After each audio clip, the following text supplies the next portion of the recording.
Facebook and everybody who's watching. Happy December. Happy first Friday in December. Happy Feeling Fab Friday. I am feeling festive today.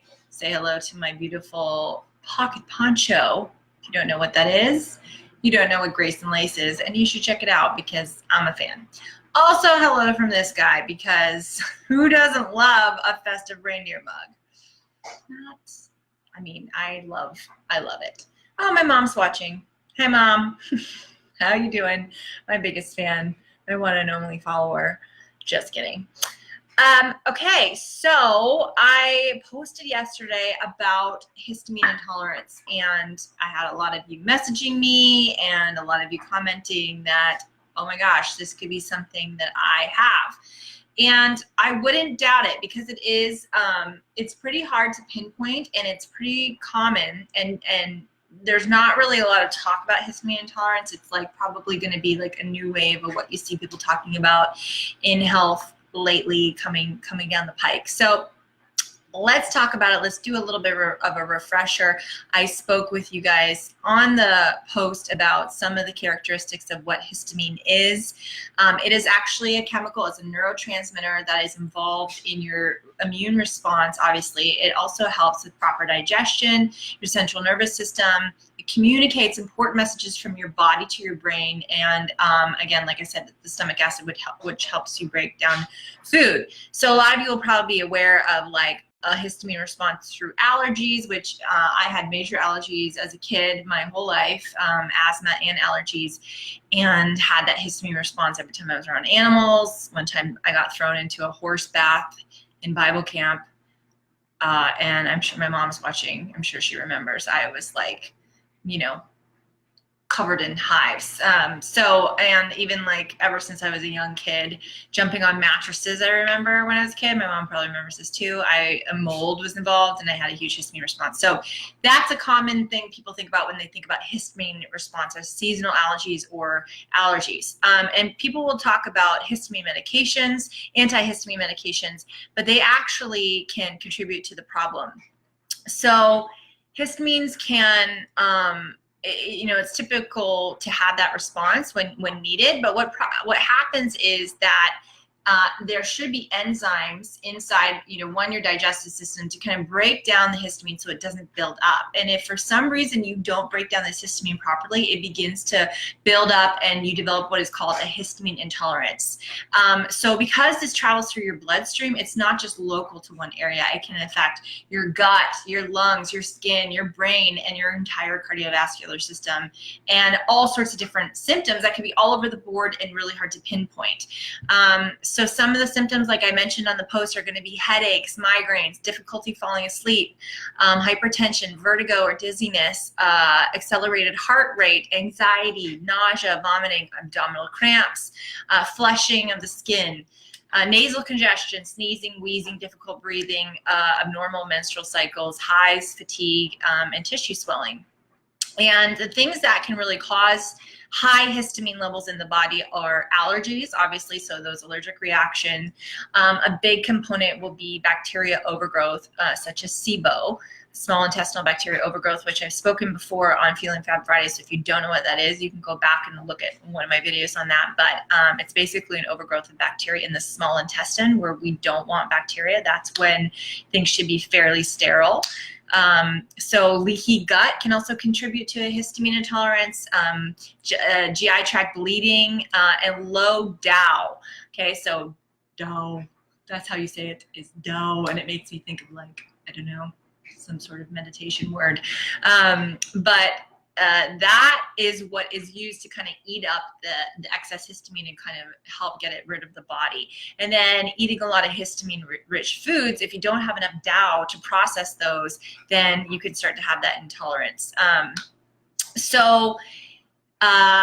There are a bunch of foods that can either cause more histamine to be released, contain histamine, or block the enzyme DAO that breaks down histamine. And if you have a histamine intolerance, kind of the first step would be avoiding these histamine foods and seeing if you still have a reaction. So I'll have clients sometimes say to me, I have like a fit of sneezing or like allergies almost and fatigue after I eat, no matter what I eat, even if I'm eating really healthy and clean, and it's really frustrating. So that's because a lot of the foods that are healthy and clean can be on that histamine list. So this is, again, where individual health really matters. So people giving you blankets of information like everybody should be eating this, everybody should be eating vegan, everybody should be doing keto, everybody should be drinking kombucha, everybody should be eating avocado, everybody, you know, it's just not true. We have to get down to individual. And most people come to me because what they've tried on their own doesn't work, because they're following the mainstream advice and they need to get down to specifics. So here are some foods to avoid that are histamine rich, that you could have an issue with if you have a histamine intolerance. So fermented beverages. So this includes kombucha. This includes alcohol, champagne, beer, wine. All those fermented drinks, unfortunately, are going to cause issues for you, both in your liver and with your histamine response. Fermented foods such as sauerkraut, vinegar, soy sauce, kefir, yogurt, kombucha. If you have a histamine issue, it's going to get a flare-up. Now, I remember when I didn't know what the heck was going on with this for me a few years back. And I was eating super clean. I was really loading up on the good fermented foods for my gut. And my allergies were off the charts, ridiculous. Like I couldn't even function. I was having such a crazy reaction. And my body just didn't like all those histamine releasing foods I was putting in there. And I didn't have enough DAO. My liver wasn't working well. And so my body wasn't able to eliminate that. So vinegar containing foods, pickles, mayonnaise, olives, all the cured meats, all the meats, salami, bacon, pepperoni, luncheon meats, hot dogs, all those things are going to be histamine producing. Sour cream, sour milk, buttermilk, soured bread such as sourdough, all those things are also histamine releasers. Dried fruits like apricots, prunes, dates, figs, and raisins. So again, this could lead to migraines. People will sometimes think it's because of the sulfates that are involved in both wine and some of these dried foods. That could be a contributing factor, but you could also have a histamine issue. Most citrus fruits, aged cheese, including goat cheese, nuts such as walnuts, cashews, and peanuts. Those are the ones that really have a high histamine response. Now, some people also have histamine responses with almonds, so you kind of just have to test it out and see which one's for you. Vegetables, avocados, eggplants, spinach, and tomatoes. So do you see how we're getting into the nitty-gritty here, where people get really frustrated when they're eating really clean and perfectly and they're still having issues? So if you have issues with histamine, those foods aren't going to be the best for you. Smoked fish or smoked things like that, those things, anchovies, sardines, also going to be histamine rich. So these are the things that actually are rich in histamine, and now we're going to talk about the things that actually release histamine into the body. Alcohol, bananas, chocolate, cow's milk, nuts, papaya, pineapple, shellfish, strawberries, tomato, wheat germ, and all of the artificial preservatives and dyes. So you might be watching this being like, Amanda, WTF, what can I even eat? What is this life? So I'm going to get there in a second of what you can do and what you can eat. But the other things that kind of block DAO, and if you have a low levels of that in your body, are going to be alcohol, certain kind of energy drinks, black tea, mate tea, even not matcha, mate, yerba mate, you know, and certain forms of green tea. So those are things that can block DAO. So if you're consuming a lot of them, you want to think about that.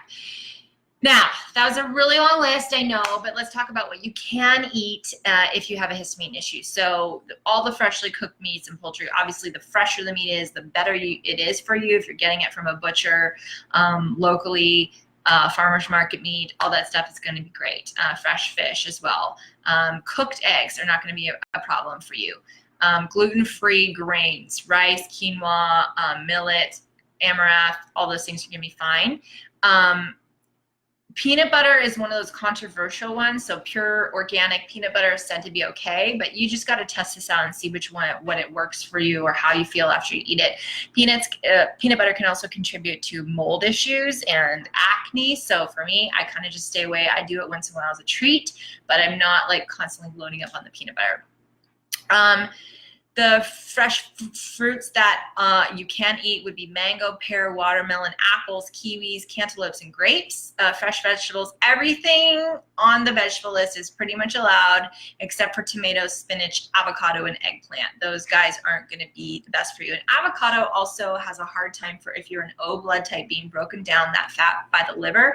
And I found when I was eating a ton of avocado, I also had acne as well, probably connected there. Dairy substitutes such as coconut milk, rice milk, hemp milk, almond milk, all those should be fine. Cooking oils, the best ones for you are going to be olive oil. Obviously, we don't really want to cook a lot with olive oil. It's not meant to be at high heat, but you could use that for salad dressings. And then coconut oil is kind of the best thing to cook with. I also am fine with using ghee or even really clear, clean, pastured butter. Those things I don't really have that much of an issue with. Leafy herbs are all going to be fine in herbal teas. So if you have an autoimmune disease, then checking in and following some of these might be a good idea, but you also want to avoid grains, legumes, and nuts if you're following any sort of autoimmune protocol. So once you have histamine in your body, the way it's broken down in the central nervous system is by that DAO. And also there is an enzyme called HMT that also does it in your nervous system.